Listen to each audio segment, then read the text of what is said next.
Rubella, also known as German measles, was first clinically described in the mid-18th century.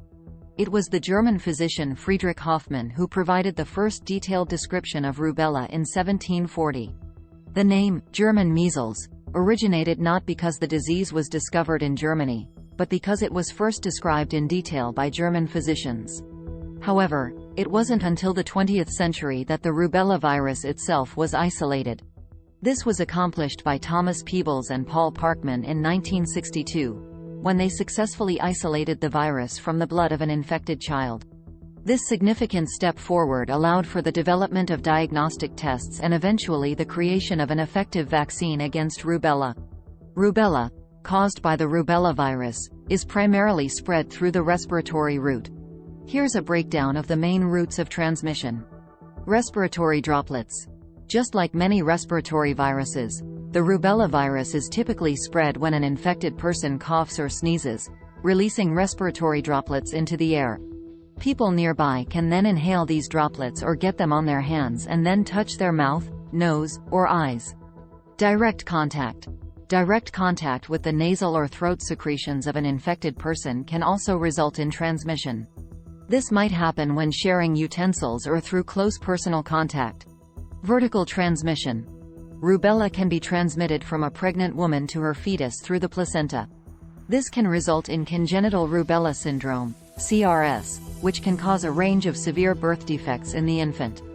This is a major reason why rubella vaccination is essential, especially for women of childbearing age.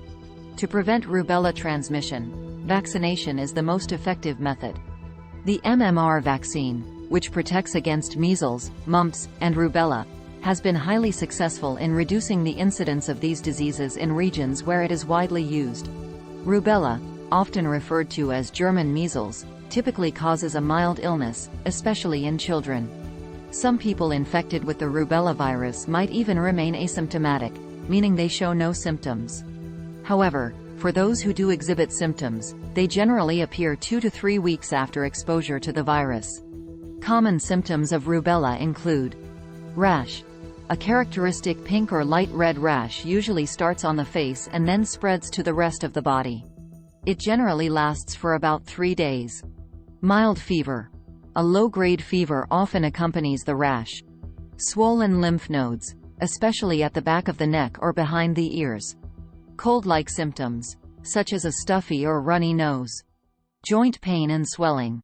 This is more common in adolescent and adult women than in other age groups. Headache. Red or inflamed eyes. Aching joints. General malaise or feeling unwell. It's important to note that rubella's primary medical concern is not the disease's effect on the individual but the potential consequences when a pregnant woman becomes infected, especially during the first trimester. This can lead to congenital rubella syndrome, CRS, in the unborn child, resulting in a range of severe birth defects, including heart problems, hearing and vision loss, intellectual disabilities, and liver or spleen damage.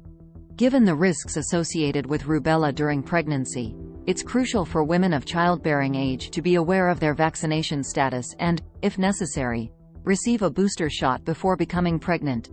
Rubella is a viral illness, and there is no specific antiviral treatment for it. Instead, the management of rubella primarily focuses on alleviating symptoms until the virus runs its course. Here's what you can typically do to manage the symptoms. Rest. It's important to get plenty of rest to allow the body to heal. Pain relievers. Over-the-counter pain relievers such as acetaminophen, Tylenol, or ibuprofen, Advil, Motrin, can help reduce fever and alleviate pain or discomfort. However, it's essential to use them as directed and ensure they are appropriate for the individual, especially children. Fluids. Staying hydrated is essential. Drinking plenty of water, herbal teas, or broths can help. Isolation. Since rubella is contagious, people infected with the virus should avoid contact with others, especially pregnant women, to prevent the spread. This is particularly crucial in the early stages when the rash is present. Avoid aspirin. Aspirin should not be given to children with viral illnesses due to the risk of Reye's syndrome, a rare but serious condition.